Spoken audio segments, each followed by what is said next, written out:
Thank you to all panelists for being here. And hi, everyone, and welcome back for the second episode of UAE Israel Highway webinar.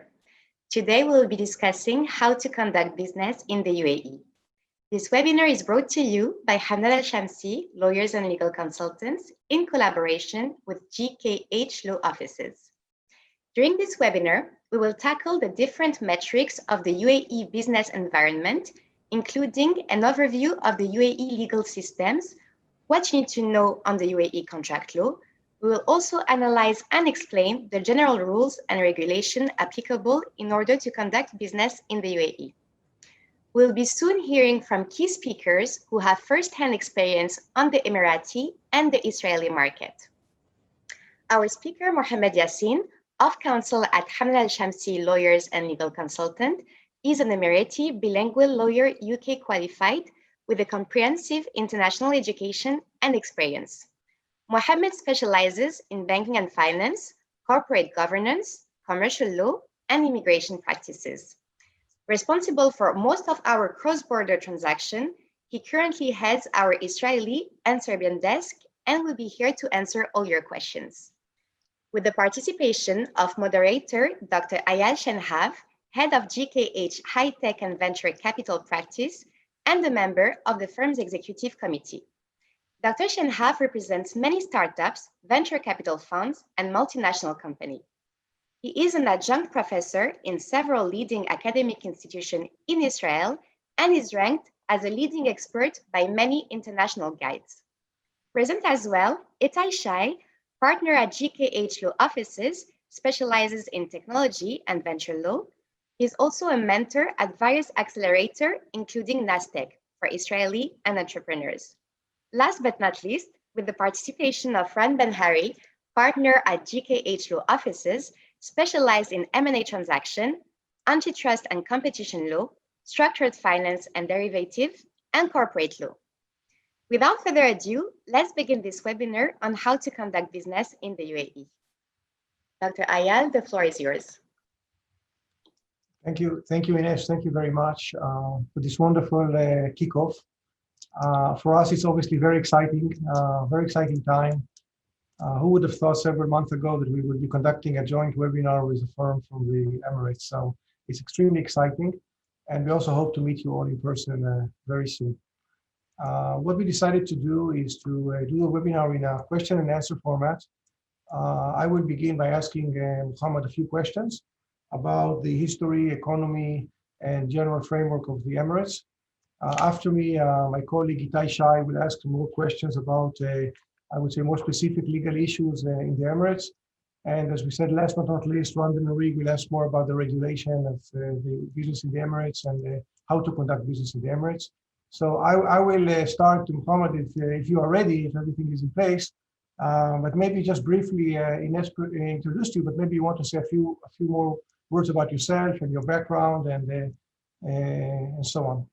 And maybe also a few words about the firm and your specialties and so on.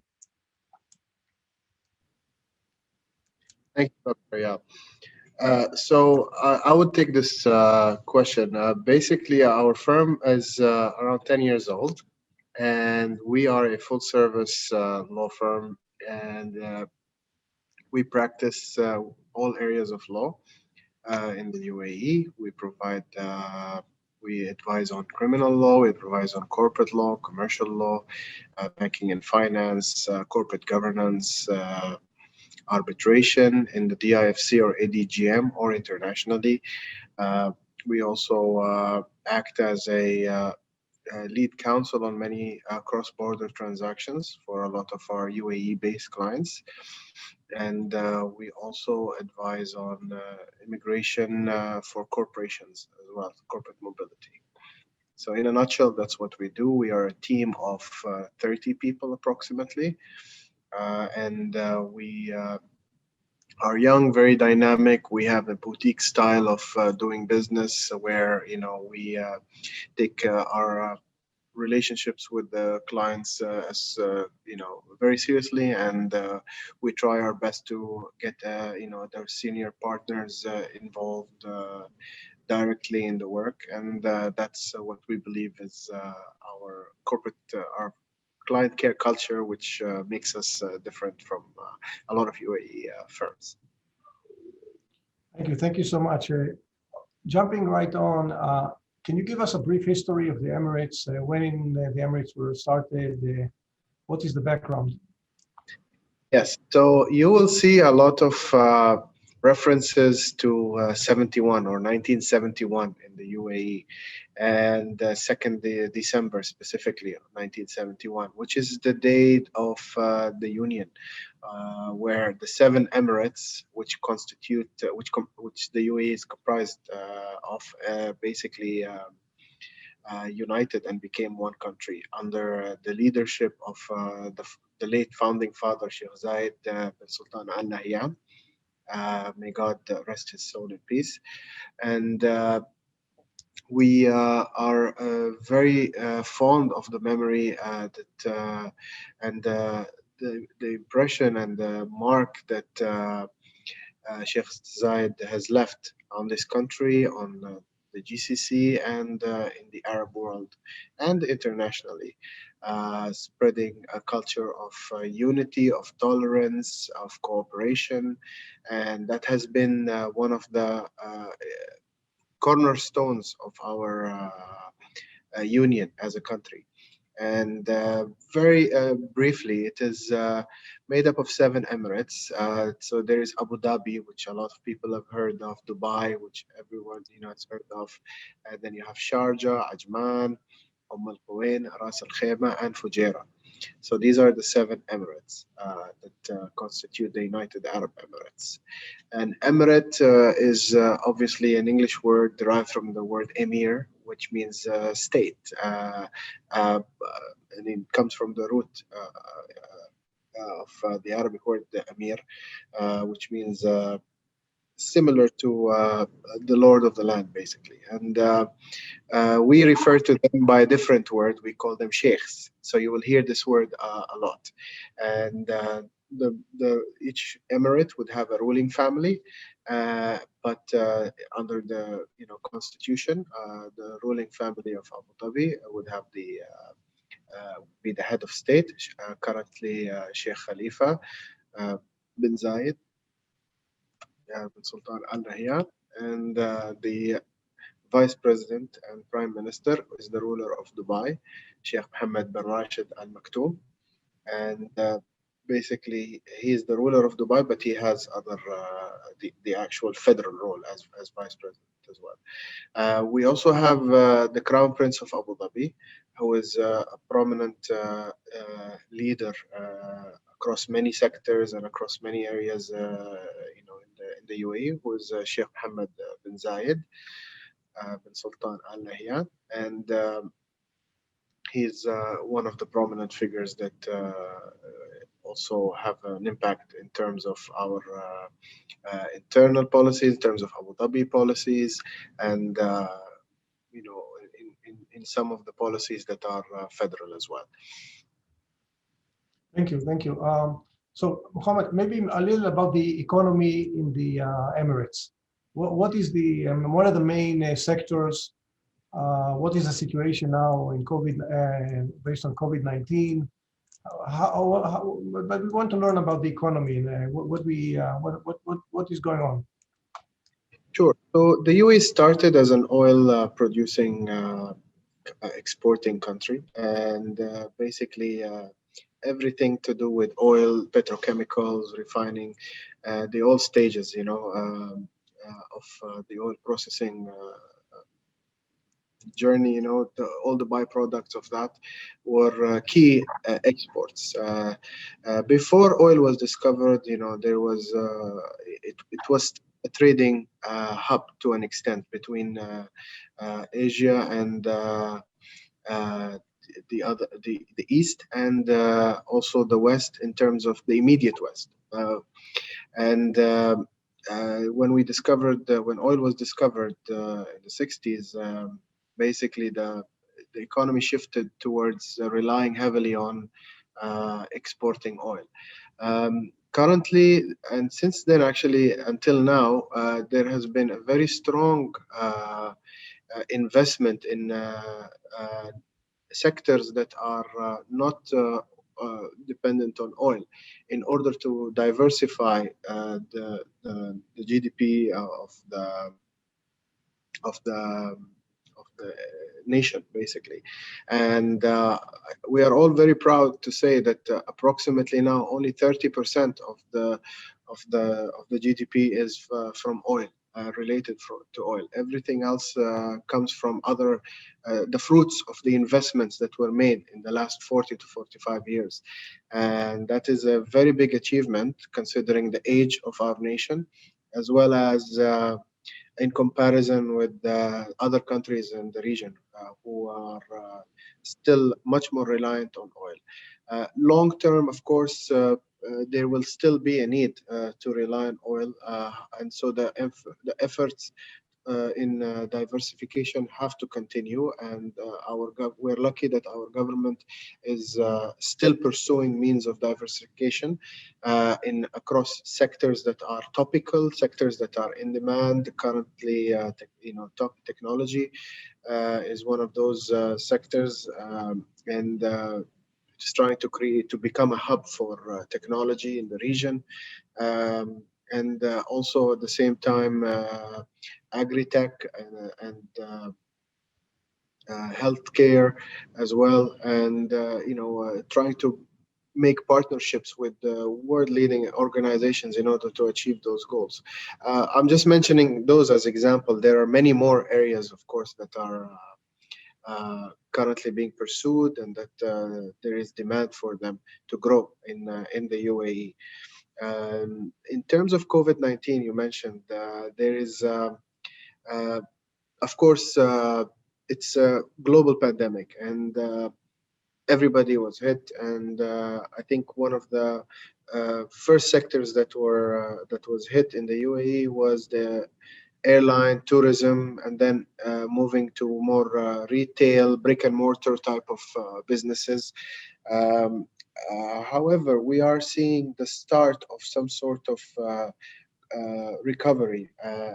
And the reason for that is the government has laid down, since the beginning of the pandemic, a very huge budget that is coupled with exquisite or incredible crisis management that they have displayed, which is world class, to try and take the measures early, the protective measures, and also it, issue some laws relating to employment, and issue some reliefs relating to real estate, to certain business requirements, regulatory requirements, in order to help business sectors um, uh, feel less of an impact of the COVID-19 pandemic. And so with that, of course, you've had some businesses unable to keep up for a variety of reasons, but most of them did. And we're seeing a comeback to normal,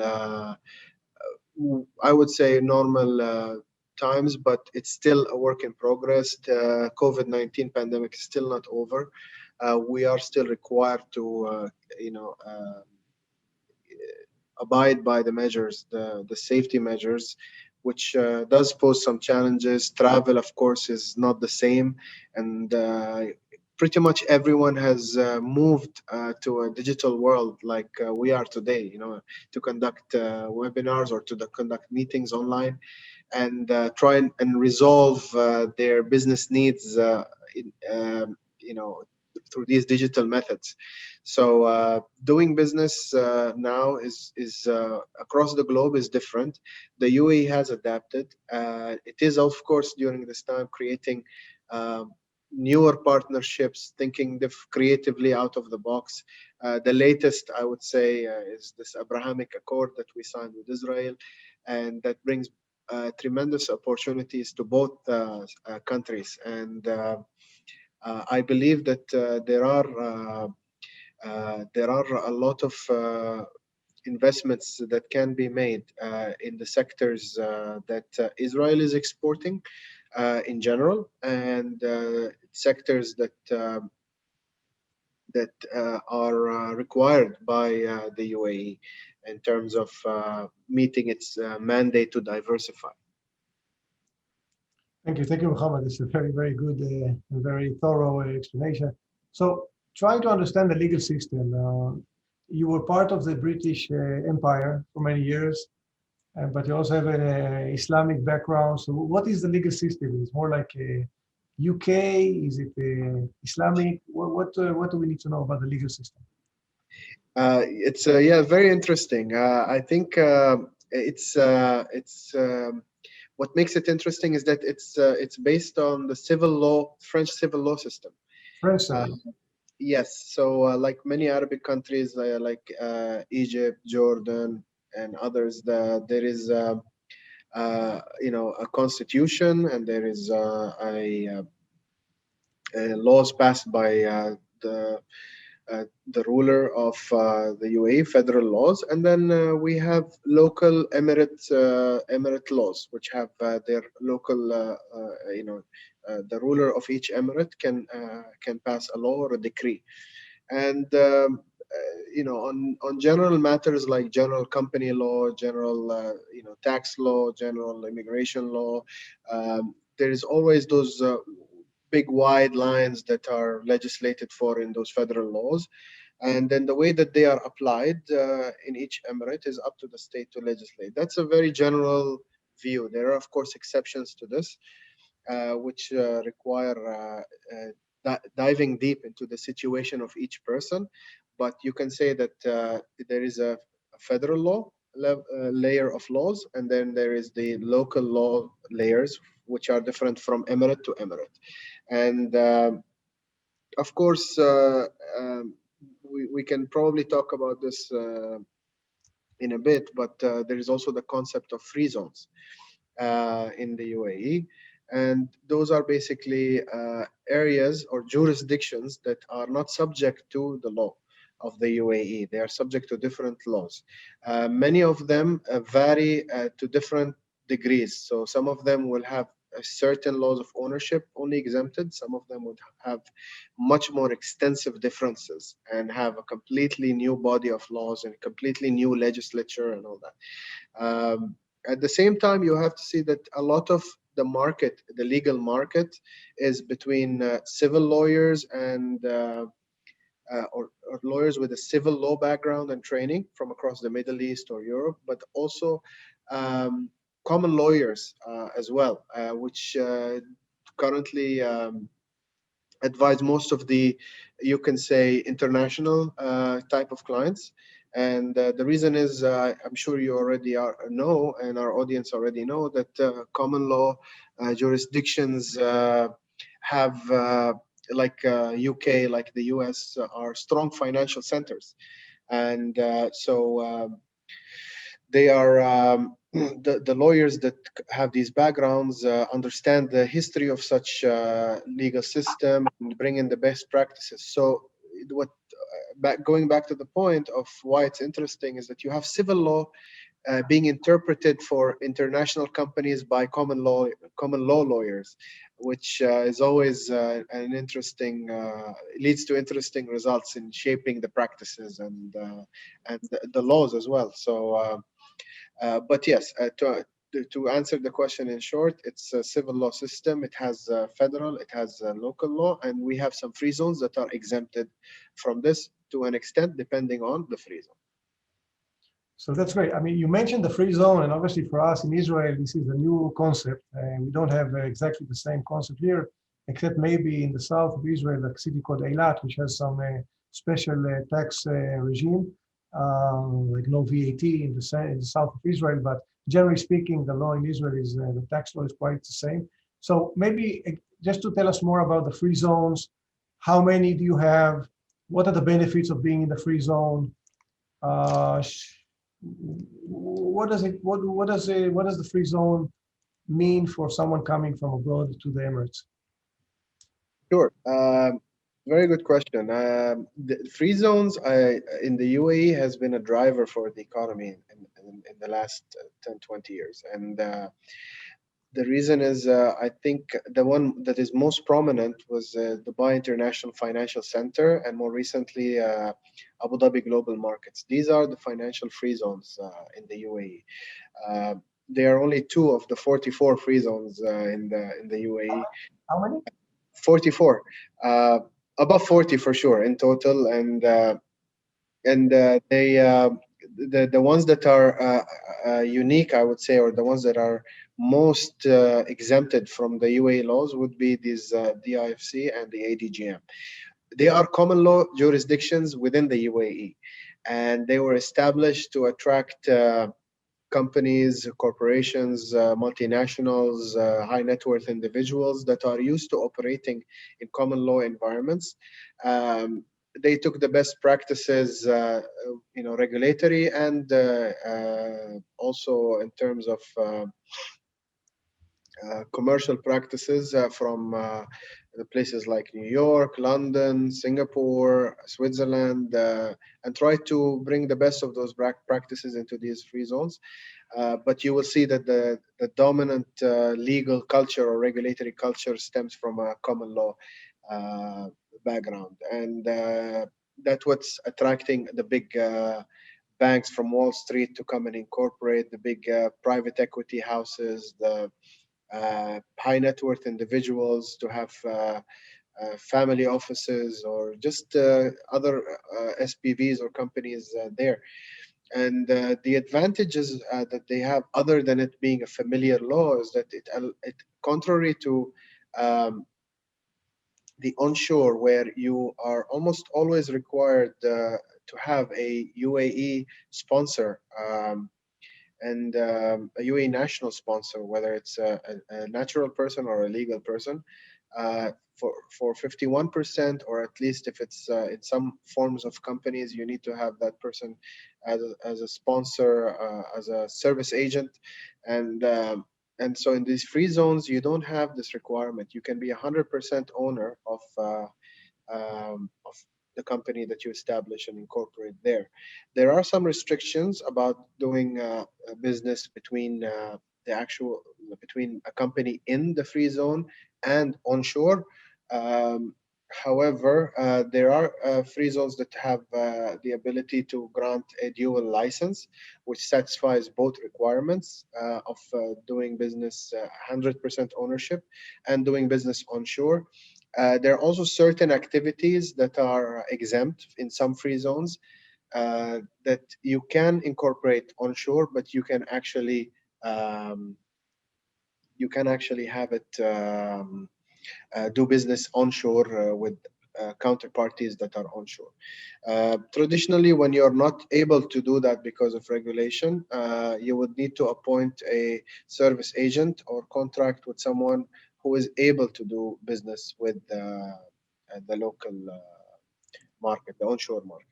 So, in a way, that makes it a very interesting and unique dynamic, and it's created certain economies just by the way that these free zones have been organized. So you have a lot of business, um, a lot of people whose business is to be a local sponsor onshore, and then you have a lot of people whose business is to be the local agent to help you import the goods from outside the country to the free zone to the onshore, and you have people who are able to do all three at the same time, depending on the activity.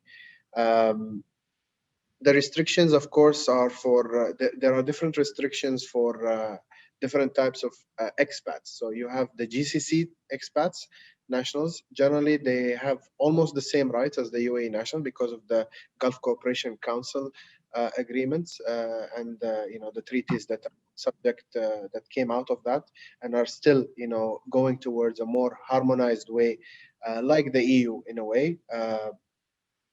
And trying to make sure that members of the GCC can do business with each other with the minimum amount of bureaucracy, red tape, or varying requirements. And at the same time, there are special rules that apply to non-GCC expats as well. So in terms of activities that are available, in terms of requirements for incorporation. And so what would apply for a GCC national or a UAE national not necessarily apply to would be available to an The end result is the tax-free zone is you pay no income tax and no dividend withholding tax. It's that's the up. There's no tax paid to the government, or but if you So, correct. This is not a feature that is exclusive to Greece. This is a feature that is there for the UAE. Any company in the UAE, we do not have withholding tax on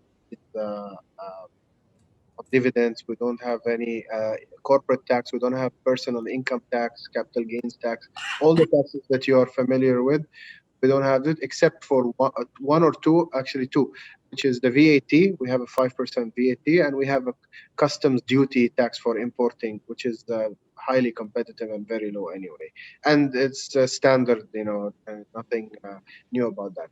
But one of the attractions of the UAE regulatory system and economy is that there is no tax. So when you incorporate a company and you make whatever money that is, as long as you pay your VAT and you've paid your customs on your imported goods, you are fine. For me, that sounds great. I mean, we pay so much tax here in Israel that to move to zero tax sounds like a great idea. So, Muhammad, I think this was a good background about the system and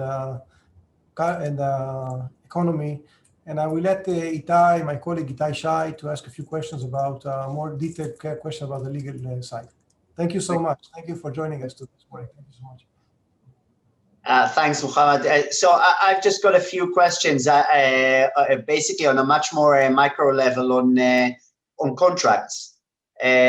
So one thing that I'm quite interested in is what would be the kind of the standard language that we would use in agreements between UAE companies and non-UAE companies? Would it be okay to use English as a rule of thumb, or? Yes. So English is the language that is used most by businesses in the UAE, and the reason is because the English-speaking community is the majority in the UAE. As the UAE nationals, we are the minority. We are a maximum of 20% of our population, and so we communicate with English. Of all generations of UAE nationals can communicate in English very well, and because we live with people for many years who don't speak Arabic. And we do business with them all the time. So this has led to this practice of using English in contracts, be the dominant thing to do. However, you do have some companies that use bilingual contracts, and you have companies that use Arabic only.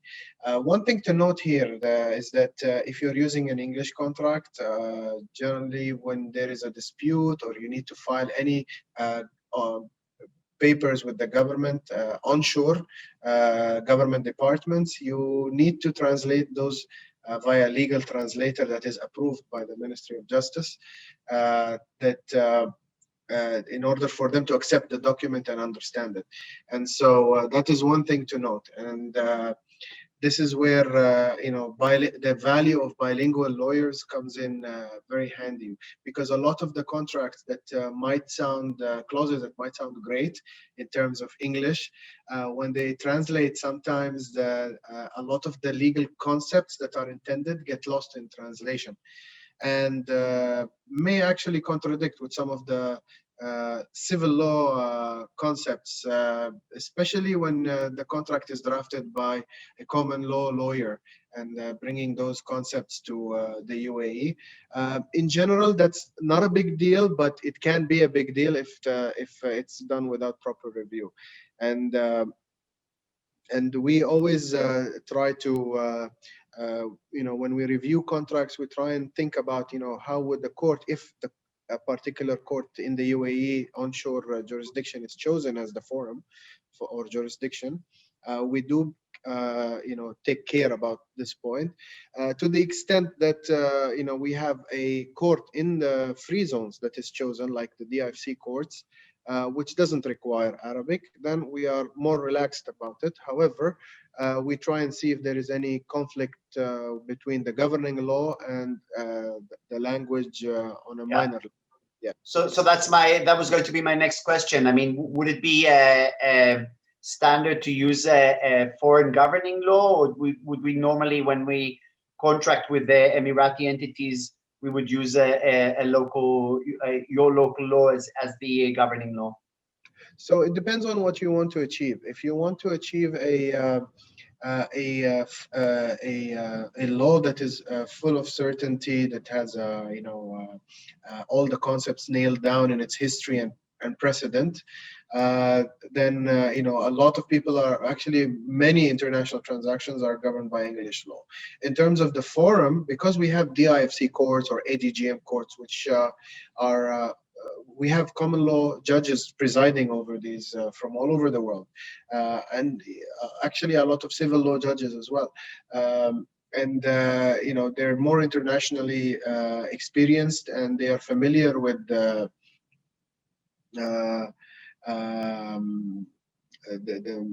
mercantile norms, basically, and how things are done, whether you're doing shipping or investment banking or trading. And so we try and combine the best of both by having a local court that's able to do that. We also try and achieve the certainty that the international party is comfortable or familiar with. Having said that, our commercial courts in the UAE, or the commercial divisions within the courts, are quite adept in understanding these concepts. They have done so for decades. The only thing that needs to be taken care is that the process of translation and the process of drafting needs to be done in a tactical way in order not to lose a lot of the meaning, and with the understanding of the civil procedures as well, because they would have different procedures in terms of dispute in the onshore courts, whether they are local courts or the federal courts, and they are different from the procedures in the courts that are in the free zones as well, which are based on more international court systems. And also, I'm quite interested, is it possible for you to spend a few minutes talking about alternative dispute resolution, and whether that's something which is mainstream, popular, used by Emirati entities as well in contracts? Arbitration, binding arbitration, or mediation, whether these procedures are or mechanisms are available when we do contracts there? Yes, it's a very good question. I believe so, and in our experience, we believe that up to a certain value of contracts and complexity, parties often like to choose arbitration, simply because they would like more technical expertise on the committee that is going to consider the dispute, and they are also attracted to the flexibility that it provides in terms of the seat, the place where they can conduct the actual dispute, and also mediation. It's not as popular as arbitration, but we would see it in 5 to 10% of the contracts, but even then they would have it as a step between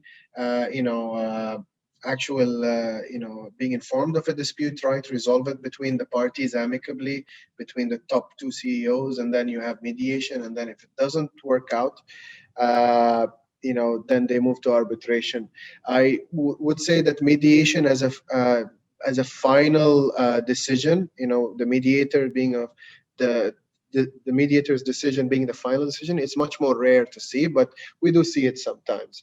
And usually we find that with a lot of the family businesses that are conducting privately, and they have a lot of other interesting dynamics relating to the dispute that requires an expert mediator to bring parties closer, rather than the more adversarial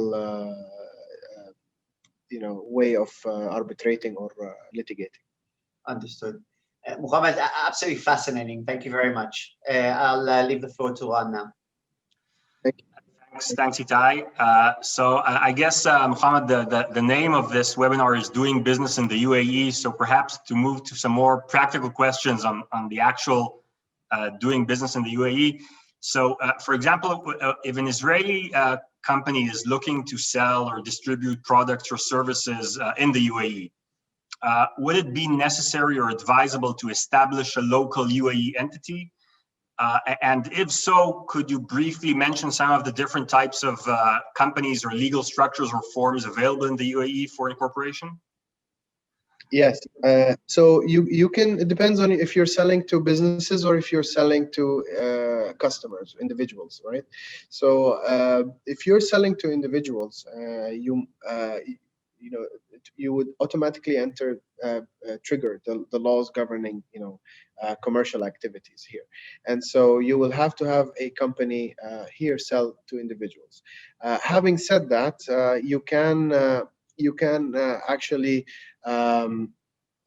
from Israel, let's say, as an example, have companies that do e-commerce, for example, and they accept cards or they accept payments from international parties. I suppose that it's a very difficult question to answer, because in the world that we live in now, the possibilities are actually endless in terms of doing business remotely. And the reason why people, I feel, are motivated to incorporate in a particular country is because they would like to put a face and a brick and mortar type of address or place that people can identify with the brand, right? That if they deem so. Now, having said that, when you're considering to do that, depending on what activity, if you're selling goods or if you are selling services, the requirements might differ, and you might find more options available to you, like incorporating in a free zone, which allows you to sell the service to people living, onshore, and it is deemed that everyone is living onshore in the UAE. So. In that sense, it all depends on what the activity is and who your target customer is and what your branding or your business objectives are. Now, if you determine after a consultation with the stakeholders that you must have a place in the UAE, or that you must have an office or a company or presence in the UAE, there are many options. So you can have a branch of a foreign company, and that usually just copies the name and even some of the legal characteristics of your company. So if you are a limited liability partnership abroad, you can be a limited liability. The branch would be so. If you would like to have a limited liability company here, you will need to comply with some of the requirements, ownership requirements that impose a 51% UAE national shareholder, and in a way he would be the sponsor.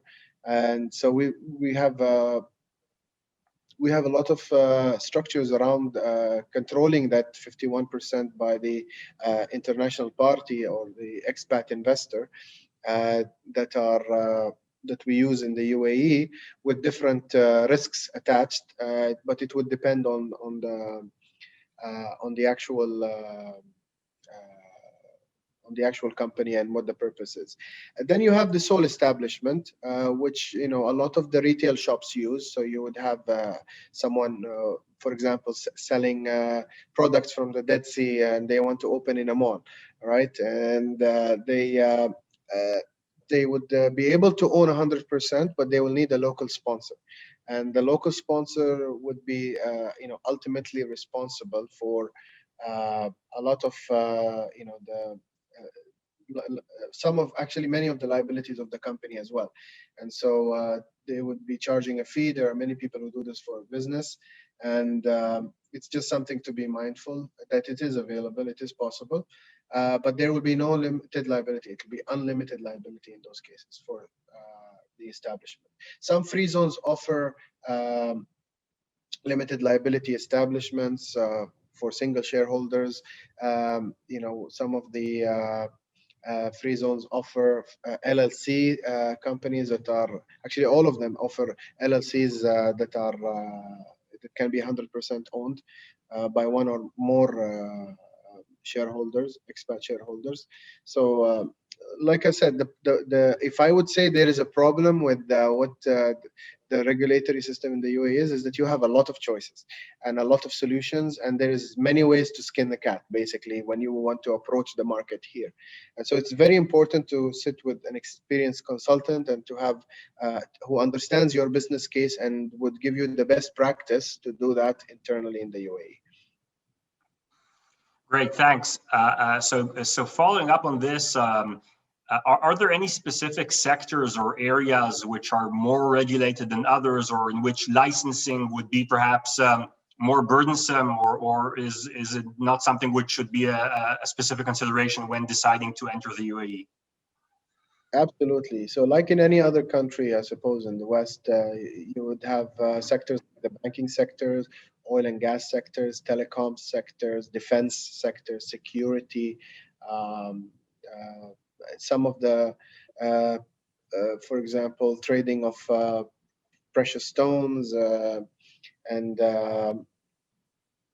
commodities like gold, silver, platinum, these precious metals, and a few others, I believe, that are highly regulated. There are burdensome requirements in terms of regulatory approvals, in terms of cost of regulatory capital in some of them, and as well as the time that it will take to if you're a startup or coming up with a new disruptive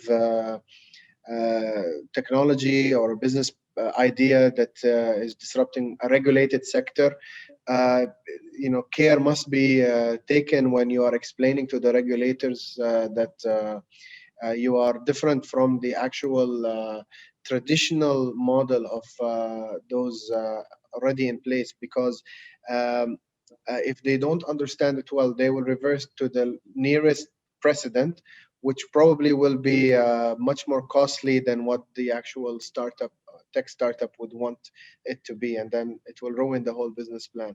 So again, there are definitely highly regulated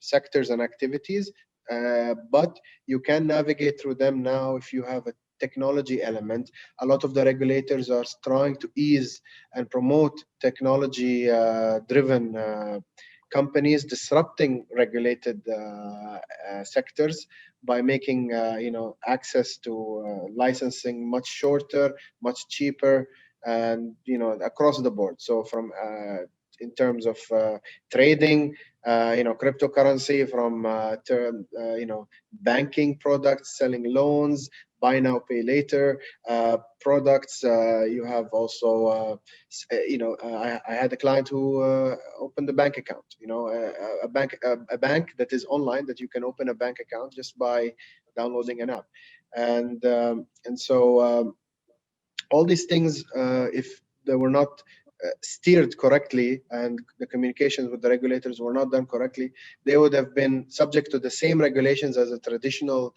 company in that sector. But to answer your questions, yes, but it's getting to the point where it's more accommodating and more easier. Okay, this is very, very interesting, and as you know, we have tons of questions we plan to still ask you, but it seems as though time is kind of running out. So perhaps on a more lighter note, but a very important note practically, are there any do's and don'ts that you would give us Israelis when considering business or how to conduct ourselves with Emiratis or with Emirati counterparts or businessmen and so on? Good question. Thank you for that. Yes, I suppose nothing that would be too far from imagining. I suppose we are. That Emiratis are a conservative society, and so there are rules in terms of how you conduct yourself when greeting our female counterparts in business. Most of them, they don't like to shake hands, and so it's probably best not to lead with that, I suppose. The other thing, in terms of the dress code, we have rules around the dress code. Possibly not, at least in business environments. Definitely not at the beach. Definitely not in areas where sporting activities require certain types of dress. But definitely in business environments, there is a dress code for formal meetings and conduct. In terms of doing business, some activities that are, for example, in the retail, if you're opening a shopping mall or a hospital or a place that will have a lot of people come in from the public to visit, your business, you must have a dress code policy that abides by the local rules and regulations.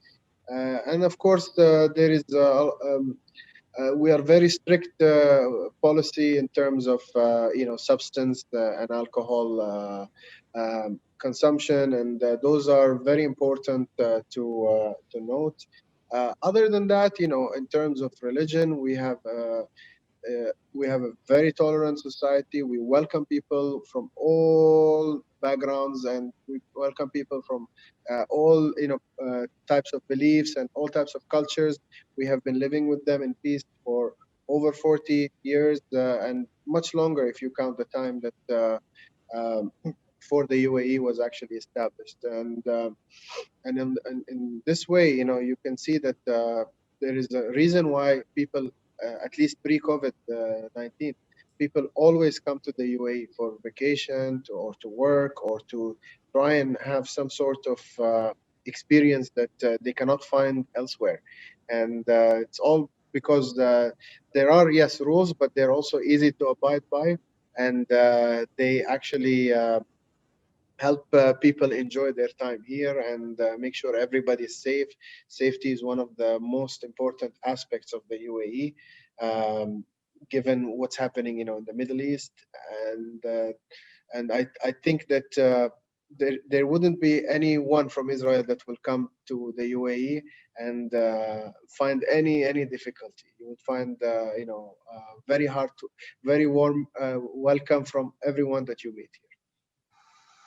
Thanks very much. So, this has been very, very insightful and helpful, and thanks for this. I think Ayal has another question that he wanted to ask.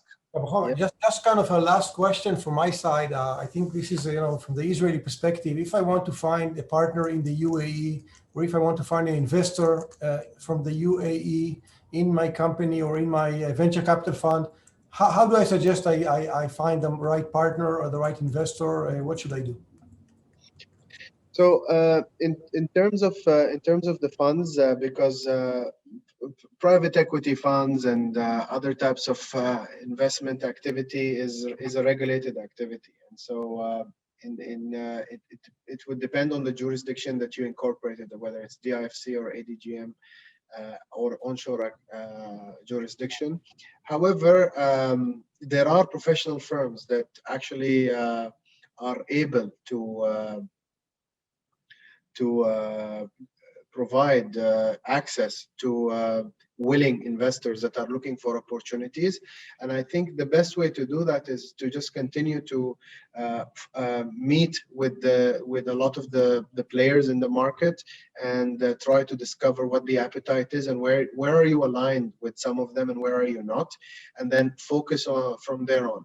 At the same time, there is, of course, as a result of this Abrahamic Accord, you will find a lot of people excited to do the same with the Israeli counterparts, and they are waiting to meet with you guys, with your clients, to discuss what exactly are the sectors you are looking for to invest in, and they will highlight the sectors that they feel that there are opportunities here. So it's something definitely that comes with a lot of conversation, meeting a lot of the players here, which I suppose is the same as doing business anywhere else when you're new to that country or that region. Dubai is a hub for most, I would say, of the heavyweights from the Middle East in terms of companies, in terms of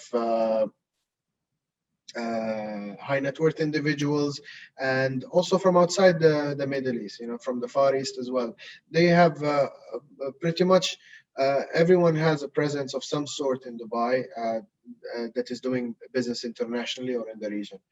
And so by accessing the right, professional partners, you would have access automatically to the right network of people that can have that conversation that you need to have in order to identify the opportunities. That's what, in my humble opinion, what I think should happen. Thank you so much, Mohammed Yassin. Thank you to all the panelists for keeping the debate very, very interesting. I have a lot of questions from the audience. We won't be able to address all of them, but I would like to tell everyone that we'll get back to you by email. I will ask you one question from the audience before we wrap up the webinar. Someone was wondering about the free zone, and they're asking if it's a geographic zone, or is it defined by a land or financial zone, or how do we recognize a free zone in the UAE? Is it a piece of land? Is it a financial institution? Yeah, almost always it is a piece of land. Yes, correct. And you are required to have some sort of presence there, whether it's what we call a flexi desk arrangement. Basically, you're renting a desk as your office address in a co-working space, or an actual physical office, or a warehouse, or depending on the activities. We have different free zones that allow different activities. So you're actually able to choose from a wide array of free zones and activities. So it all depends. But yes, almost always you will have to rent an office space or some sort of presence in that free zone to link the registration of your company to that address. And at the same time, you would have custom or specific regulations that apply only to that free zone, or at least exempted from the regulations of the onshore jurisdiction. And rules on how to conduct business between that free zone and customers that are in the onshore might differ from free zone to free zone. So it's always good to do some planning and consult with your advisors and identify what is fit for your purpose. And accordingly, you will have the correct plan. Thank you so much, Mohammed Yassin. For all other questions, I will definitely get back to you today by email, as we don't have time to ask all of them. Thank you all for being part of this amazing webinar. If you have any inquiries for GKH Law Firm or Hamad Al-Shamsi, please find my email address and Kohavit's email address in the group chat. Thank you all for attending it, and see you at the next webinar, hopefully. Very much, everybody. Thank you for. Thanks very much. Bye-bye. Thank you, Thank everyone. you very much. Thank you so Thanks, much. Mohammed. Thank you, guys. Take care. Bye-bye. Bye. You too. Take care.